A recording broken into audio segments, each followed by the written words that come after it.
बाबरी मस्जिद का अनसुना और दिल दहला देने वाला करिश्मा, जिसको सुनकर यकीनन आपके भी रोंगटे खड़े हो जाएंगे। प्यारे दोस्तों, अस्सलाम वालेकुम। आज की इस वीडियो में आप तमाम दोस्तों का बहुत बहुत स्वागत है।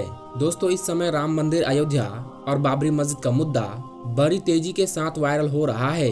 वजह यह है कि अयोध्या में राम मंदिर का उद्घाटन हुआ है।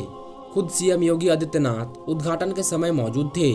देश के प्रधानमंत्री भी मौजूद थे और भक्तों ने देश भर में जुलूस निकालकर ढोल बाजा बजाकर इसका स्वागत किया। पूरे देश में भक्त खुशियां मनाते हुए नजर आए। दोस्तों, उधर योगी महाराज ने भी इस उद्घाटन कार्यक्रम में पूरा जोर शोर से हिस्सा लिया, खुद उसका जायजा लिया और खुद भी वहां पर मौजूद थे। खुद सीएम योगी आदित्यनाथ उद्घाटन के समय मौजूद रहे। देश के प्रधानमंत्री भी वहां पर मौजूद थे और भक्तों ने देश भर में जुलूस निकालकर ढोल बाजा बजाकर इसके साथ उनका स्वागत किया और 22 तारीख को इसका उद्घाटन हो गया। लेकिन इसके बावजूद दोस्तों, कुछ करिश्मे ऐसे हैं बाबरी मस्जिद के जो अभी बाकी हैं, अभी भी कायम है तमाम ताकत लगाने के बाद भी। और उन्हीं में से कुछ ऐसे नायाब करिश्मा आज आपको बताने जा रहे हैं इस वीडियो में। दोस्तों, कुछ ऐसी बाबरी मस्जिद की अनसुनी कहानी है जिसको सुनकर आप हैरान हो जाएंगे।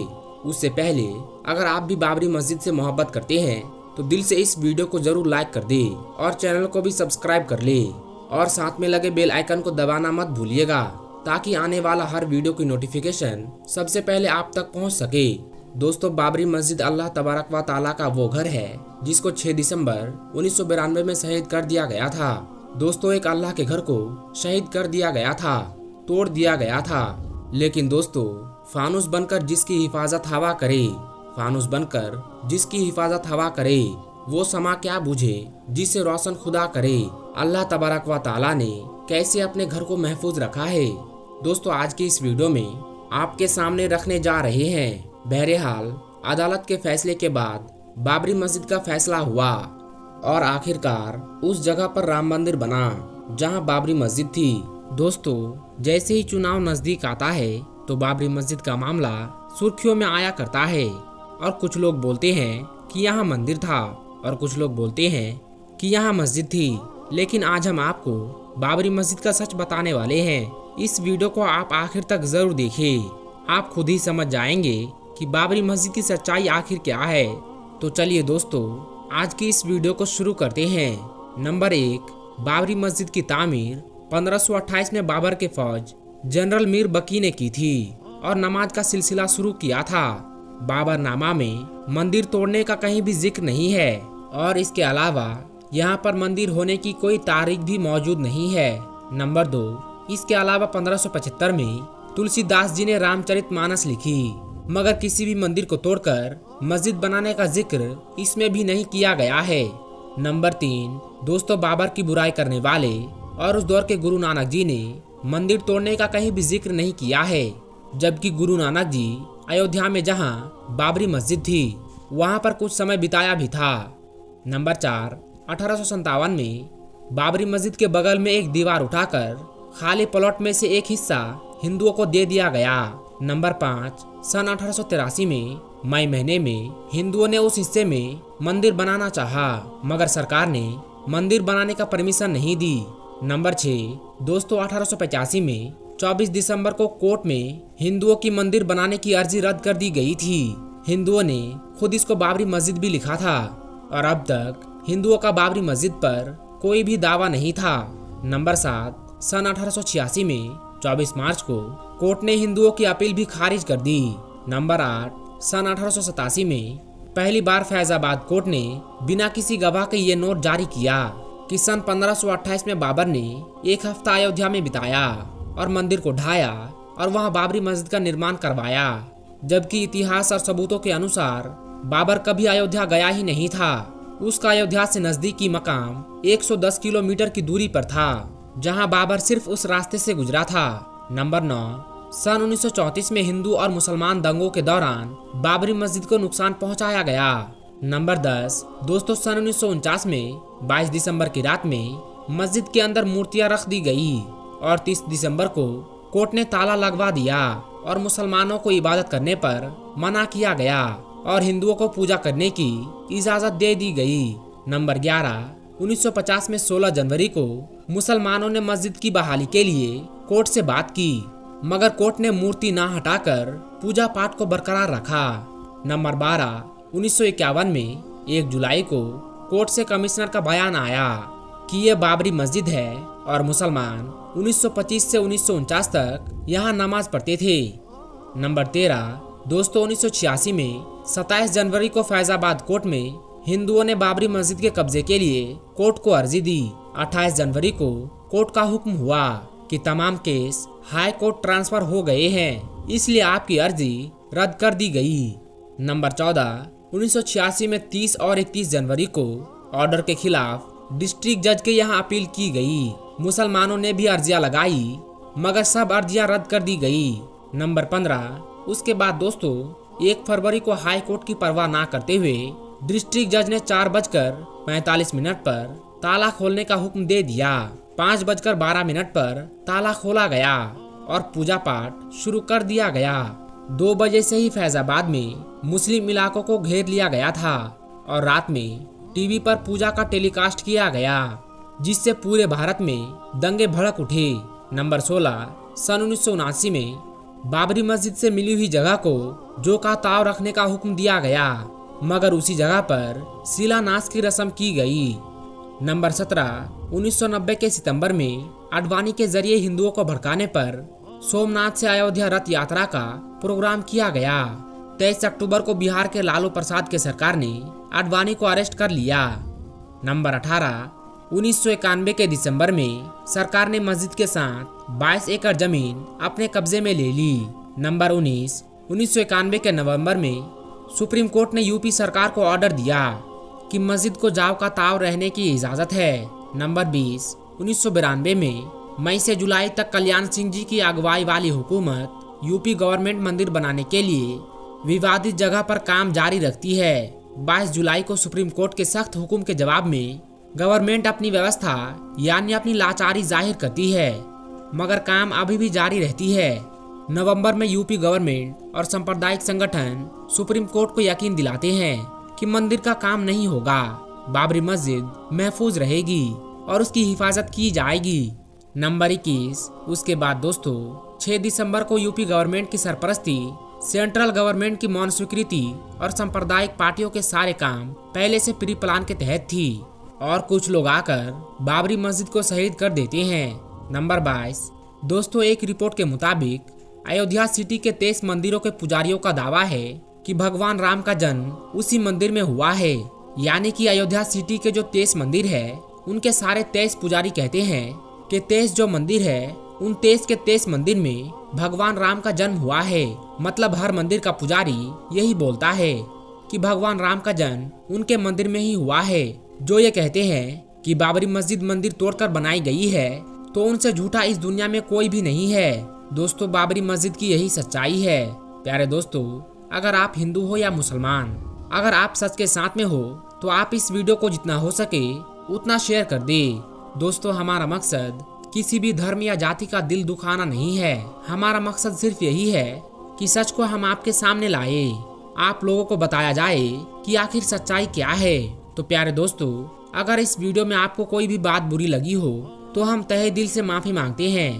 और दोस्तों अगर आपको ये वीडियो पसंद आई हो तो इस वीडियो को लाइक और शेयर जरूर करें और हो सके तो अपने करीबी लोगों में इसको जरूर पहुंचाने की कोशिश करें। और प्यारे दोस्तों हमारे चैनल को सब्सक्राइब करके बेल आइकन जरूर दबा दें ताकि हमारी आने वाली वीडियो का नोटिफिकेशन आपको हर समय मिलता रहे। अस्सलाम वालेकुम प्यारे दोस्तों, आज की इस वीडियो में हम आपको बताएंगे कि जेल में एक मुसलमान के साथ पुलिस ने क्या किया और अल्लाह ताला ने कैसे उस मुसलमान की मदद की। तो चलिए आपको बताते हैं। आप इस वीडियो को लाइक जरूर करें। दोस्तों ये वाकया एक पुलिस वाला लिखता है। वो कहता है कि हमारे जेल में एक कैदी को लाया गया। वो 25 या 26 साल का एक खूबसूरत नौजवान था जिसे कत्ल के इल्जाम में 2-3 दिन पहले ही जेल में लाया गया था। उसके खिलाफ केस काफी मजबूत था, इसलिए ऐसा लग रहा था कि 1-2 पेशियों के बाद उसे मौत की सजा सुना दी जाएगी। पुलिस वाला कहता है कि पहले दिन से ही मेरा लहजा उसके साथ काफी सख्त रहा, लेकिन हमेशा उसके होंठों पर एक दिल जीत लेने वाली मुस्कुराहट होती थी और हमेशा वो मुझे बड़ा समझते हुए अदब और नरम लहजे से बात करता था। उस कैदी के बात करने के अंदाज से मुझ जैसा सख्त इंसान भी 2-3 दिन में उसके अच्छे अखलाक के सामने हार गया। पुलिस वाला आगे कहता है कि एक दिन वो नौजवान कैदी नमाज पढ़ रहा था और सलाम फेरने के बाद वो दुआ मांगने लगा। मैं उसे देखता ही रह गया, क्योंकि वो इस तरह से दुआ मांग रहा था, ऐसा लग रहा था जैसे वो जिससे दुआ मांग रहा है वो उसके बिल्कुल सामने हो। पुलिस वाला बताता है कि दुआ के बाद उसकी नज़र मुझ पर पड़ी तो उसके होंठों पर वही प्यारी सी मुस्कुराहट आ गई। वो उठकर मेरे पास आया और हर बार की तरह मेरा हाल पूछा। आज मेरा लहजा काफी नरम था। बातों के दौरान मैंने उससे पूछा कि क्या वाकई तुमने कत्ल जैसा जुर्म किया है, क्योंकि मुझे उसके अंदाज से नहीं लग रहा था कि वो कत्ल जैसा जुर्म कर सकता है। उसने कहा, एक बेगुनाह इंसान का कत्ल पूरी इंसानियत का कत्ल है, तो फिर मैं ऐसा गलत काम कैसे कर सकता हूँ। मैंने जब सवालिया नजरों से उसकी तरफ देखा तो उसने कहा कि जब अल्लाह इस दुनिया में किसी को इख्तियार देता है तो अक्सर लोग भूल जाते हैं कि इख्तियारात अल्लाह की तरफ से अमानत होते हैं। लोग इन सब को अपना कमाल और हक समझ बैठते हैं। मेरे साथ भी कुछ ऐसा ही हुआ।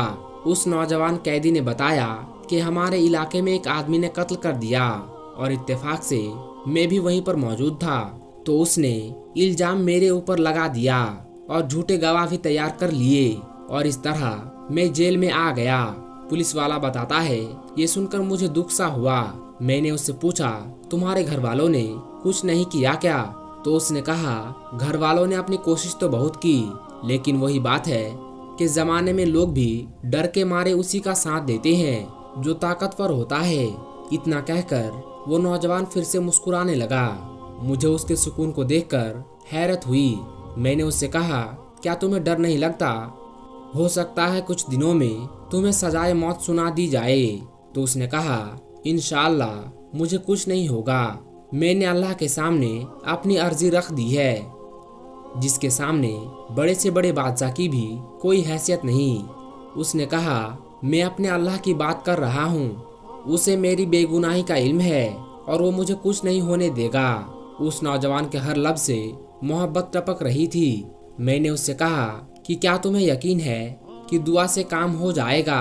अगर ना हुआ तो उसने जवाब दिया कि जब अल्लाह से मांगा जाता है तो फिर शक में नहीं पड़ते कि वो कबूल नहीं करेगा, बस सब कुछ उस पर छोड़कर इंतजार करते हैं। पुलिस वाला कहता है कि उसके लहजे में यकीन ही यकीन था। मैं बस उसके चेहरे को देखता रह गया कि इससे पहले अल्लाह पर इतना यकीन शायद ही किसी ने देखा हो। 3 दिन और गुजर गए। इसी दौरान उसके घर वाले उससे मिलने आए। वो अपने माँ बाप का इकलौता बेटा था। माँ का रो रो कर बुरा हाल था, लेकिन उसके सुकून में कोई कमी नहीं आई थी। वो नौजवान घर वालों को लगातार समझाता रहा कि मैंने अल्लाह के सामने अपनी अर्जी रख दी है। अल्लाह ताला जानता है कि मैं बेगुनाह हूँ। देख लेना, अल्लाह के करम से मुझे कुछ नहीं होगा। पुलिस वाले ने बताया, मैंने अल्लाह पर इतना यकीन इससे पहले सिर्फ पढ़ा ही था, लेकिन कभी देखा नहीं था। मेरे दिल में अब उसके लिए अकीदत के जज्बात पैदा होना शुरू हो गए थे। अल्लाह की मोहब्बत होती ही ऐसी है जो पत्थर दिल को भी पिघला कर रख देती है। इसके बाद जब उसे अदालत में पेश किया जाना था तो उससे एक दिन पहले एक अजीबोगरीब वाकया हुआ। जिस शख्स ने कत्ल करके इस लड़के पर इल्जाम लगाया था, वो अपनी बीवी और इकलौते बच्चे के साथ गाड़ी में कहीं जा रहा था कि उसके साथ एक खौफनाक हादसा पेश आया, जिसके नतीजे में उसे बहुत जख्मी हालत में अस्पताल ले जाया गया। काफी घंटों में होश आने के बाद उसको बीवी और बच्चे के मरने की खबर मिली तो उसकी हालत और ज्यादा बिगड़ गई। इस आलम में उसे कुछ याद आया। वो चीखकर डॉक्टर से कहने लगा कि मेरा वीडियो बनाओ। उसकी हालत काफी नाजुक हो चुकी थी। बार बार कहने पर डॉक्टर ने नर्स से वीडियो बनाने का इशारा किया। उसने वीडियो में बड़ी मुश्किल से अपना जुर्म कबूल किया और उस नौजवान को बेगुनाह करार देकर हाथ जोड़कर माफी मांगी। उसने डॉक्टर से वादा लिया कि वो ये वीडियो पुलिस स्टेशन तक जरूर लेकर जाएगा शायद बीवी बच्चे के मरने के बाद और अपनी हालत का इल्म होने के बाद वो इस गुनाह को अपने साथ लेकर मरना नहीं चाहता था। अब इस तरह ये वीडियो पुलिस स्टेशन तक पहुंची और उधर वो आदमी मर गया, यानी जिसने वाकई में कत्ल किया था। असल में जिसने कत्ल किया था वो आदमी मर गया। अदालत में वीडियो पेश की गई और उस नौजवान को बाइज्जत बरी कर दिया गया। आगे पुलिस वाला कहता है कि मैं अदालत में खड़ा गुमसुम सोच रहा था कि अल्लाह उन बंदों की सही मायने में जो उस पर ईमान ले आते हैं उनकी ऐसे भी मदद कर सकता है। उसकी सारी हथकड़ियाँ खोल दी गई और उसकी माँ रोते हुए अपने बेटे से लिपट गई। बाप की आंखों में भी अजीब तरह के आंसू थे और आज उस नौजवान की आंखों में भी आंसू आ गए थे, शायद इस वजह से कि अल्लाह ने उसे इन हालत में अकेला नहीं छोड़ा था और इस तरह से उसकी मदद की थी कि जिसका किसी को अंदाजा तक नहीं था। पुलिस वाला आगे कहता है कि वो वापस जा रहा था और मुझे ऐसा लग रहा था जैसे मैं आज ही मुसलमान हुआ हूँ। दोस्तों, भारत में एक पुलिस वाली औरत के साथ कुरान मजीद का एक ऐसा मौजज़ा हुआ जिसने तमाम लोगों के रोंगटे खड़े कर दिए। अल्लाह ताला ने उस औरत के साथ ऐसा क्या किया कि वहाँ पर मौजूद तमाम लोगों की आंखें फटी की फटी रह गई और सोचने लगा कि ये कैसे मुमकिन है, ये कैसे हो सकता है। दोस्तों, वीडियो शुरू करने से पहले मेरी आप लोगों से एक छोटी सी गुजारिश है कि अगर आप हमारे चैनल पर नए हैं तो इस वीडियो को एक लाइक करके हमारे चैनल को सब्सक्राइब ज़रूर कर लीजिएगा। तो चलिए शुरू करते हैं आज की वीडियो। दोस्तों, पुलिस वाली औरत मुसलमानों से इंतहाई नफरत किया करती थी। ये मुसलमानों को देखना भी गवारा ना करती थी। अगर किसी वजह से मुसलमानों को गिरफ्तार करना होता था तो वापस आकर गिरफ्तार करने वाले हाथों को कई बार धोती थी। यह मुसलमानों को अछूत समझती थी। उसके वालिदैन ने कई बार मुसलमानों से दूर रहने को कहा। मुसलमानों के खिलाफ उसके अंदर इंतहाई बुग़्ज़ था। ये कहते हैं कि उन्हें कोई रोक नहीं सकता। जो खुशी और तकलीफ अल्लाह तबारक व तआला ने जिस किसी इंसान की ज़िंदगी में लिख दी हो उसे उस परेशानी का सामना जरूर करना पड़ता है। बाज़ औक़ात यही परेशानी इंसान की ज़िंदगी बदल देती है। फिर इंसान सोचता है यही तकलीफ़ें हैं जिसने मुझे जीने का अंदाज़ बताया। ऐसा ही उस हिंदू पुलिस वाली के साथ हुआ जिसे देखने वालों को हैरान और परेशान कर दिया। ये वाक़या राजस्थान के जिले जयपुर में पेश आया, जहां एक हिंदू औरत पुलिस इंस्पेक्टर के तौर पर फ़राइज़ अंजाम दे रही थी। उस औरत का शौहर भारत का एक बहुत ही बड़ा बिजनेसमैन था। वो मसालों का कारोबार करता था। उसका कारोबार पूरे अरब ममालिक में था। एक दिन वो औरत एक शख्स को चोरी के इल्ज़ाम में पकड़ कर ले आई। वो शख्स इंतहाई नेक, पाक दामन और अच्छे अखलाक का मालिक था। वो औरत उस औरत के अखलाक को देखकर इंतहाई मुतासिर हुई।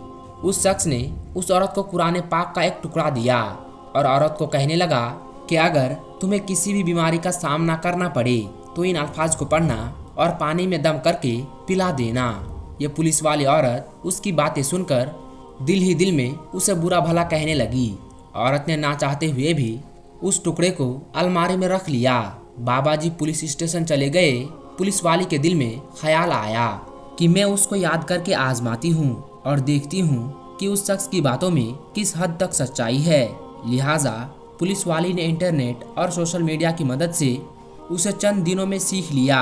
एक दिन जब उसने तर्जुमे के साथ उस सूरत को पढ़ा तो उसकी आंखों से आंसू जारी हो गई और वो सोचने लगी कि यह किस कदर उम्दा कलाम है जो दिलों को नरम कर देता है। उस औरत को यकीन हो गया कि यकीनन इस सूरत में कोई जादू है। एक दिन उसके छोटे बच्चे को खतरनाक जहरीले सांप ने काट लिया। अपने बच्चे की हालत को देखकर वो तड़पने लगी। उसे डॉक्टर के पास ले जाया गया तो उन्होंने कहा कि जहर पूरे जिस्म में दाखिल हो चुका है, लिहाजा तुम्हारे बच्चे के बचने की कोई उम्मीद नहीं है। हम तुम्हारे बच्चे के लिए कुछ भी नहीं कर सकते। तुम्हारा यह बच्चा कुछ घंटों का मेहमान है। तो ये सुनकर माँ का रो रो कर बुरा हाल हो रहा था कि एक तरफ उसका शौहर जो बुतों से मदद मांग रहा था उनके आगे गिड़गिड़ा कर रो रहा था।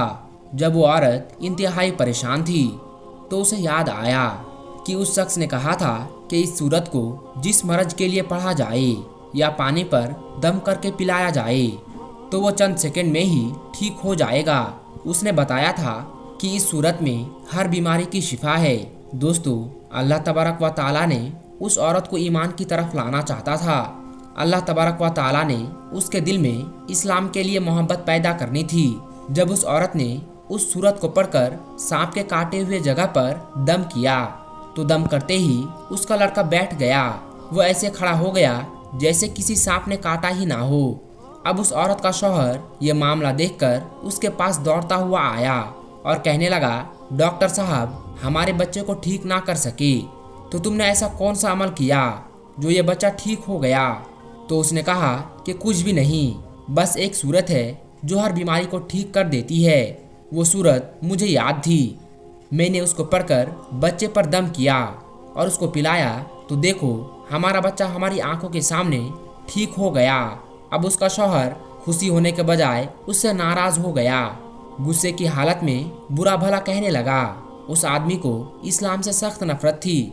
बीवी की बातें सुनकर उसे अपनी बीवी से नफरत हो गई। बीवी को कहने लगा कि अगर मैंने दोबारा तुम्हारे मुंह से ये सूरत सुनी तो मुझसे बुरा कोई नहीं होगा। इस सूरत का मौजज़ा देखकर उस औरत के दिल की दुनिया ही बदल गई। फिर अल्लाह तबारक व ताला ने उसकी किस तरह से मदद की, ये भी बड़ा ईमान अफरोज़ वाक़या है। जब उसका शौहर परेशानी की वजह से चहलकदमी कर रहा था तो वही सांप आ गया जिसने उसके बच्चे को काटा था। ये बच्चा माँ के यकीन की वजह से ठीक हो गया। अब अल्लाह तबारक व ताला ने सांप को हुक्म दिया कि उसने उस आदमी को काट लिया, जिसकी वजह से वो आदमी दुनिया से रुखसत हो गया। औरत ने पुलिस की नौकरी को खैर आबाद किया और शौहर के कारोबार को संभालने लगी। कारोबार का तजुर्बा ना होने की वजह से 1 साल के अंदर उस औरत का सारा कारोबार तबाह व बर्बाद हो गया। औरत की फैक्ट्री और घर नीलाम हो गया। नौबत फाका तक आ पहुंची। वो औरत इंतहाई परेशान रहने लगी और अपने दिल में सोचा कि सूरा फातिहा की तिलावत करती हूँ, हो सकता है मेरी तमाम परेशानी खत्म हो जाए और मेरी माल में बरकत हो जाए। अब उस औरत ने दिन रात उस सूरत की तिलावत करना शुरू कर दी। उठते बैठते सूरत की तिलावत करते। उसे उस सूरत पर यकीन था कि उसके घर के हालात बदल जाएंगे। दोस्तों, जब कोई बंदा अल्लाह तबारक व ताला से उम्मीद लगाता है तो अल्लाह तबारक व ताला अपने बंदों की दुआओं को रद्द नहीं करता। अल्लाह तबारक व ताला अपने बंदों को मायूस नहीं करता, उन पर अपने खजानों की मुंह खोल देता है। 7 दिन के अंदर उस औरत को खुशखबरी मिल गई कि उसके कारोबार को संभालने के लिए उसके शौहर का दोस्त आ रहा है, जो अमेरिका में उसका पार्टनर था। उस औरत के पास आकर कहने लगा, आप फिक्र ना करें, वो मेरे भाई की तरह था। मैं आप लोगों की मदद ज़रूर करूँगा, आपकी तमाम मुश्किलात दूर हो जाएंगे। फिर उस आदमी ने उस औरत का कारोबार संभाला और देखते ही देखते उनके हालात पहले की तरह हो गई। एक दिन वो औरत उस सूरत की तिलावत कर रही थी, पढ़ रही थी, तो उसके शौहर का दोस्त कहने लगा, आप ये मंत्र हर वक्त पढ़ती रहती हो। उसने बताया, ये मंत्र नहीं बल्कि मुसलमानों की कुरान मजीद की एक सूरत है। फिर उसने उसे बताया कि इस सूरत की वजह से किस तरह उसका बेटा ठीक हुआ। उसके शौहर का दोस्त कहने लगा कि आप मुसलमान क्यों नहीं हो जाती? जिस कुरान मजीद की एक सूरत में इतनी बरकत है तो पूरे कुरान मजीद में किस कदर आफियत होगी। चुनांचे उस औरत ने कलमा पढ़ा और मुसलमान हो गई। फिर उस आदमी ने कुरान मजीद पर सर्च करना शुरू कर दी। उसने कुरान मजीद पर बहुत ज़्यादा रिसर्च किया, बहुत ज़्यादा तहकीक की। चुनांचे कुछ महीनों के बाद वो भी मुसलमान हो गया।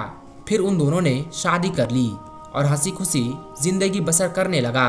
दोस्तों, कुरान मजीद की वो सूरत जो औरत पढ़ती थी उसका नाम सूरतुल फातिहा है।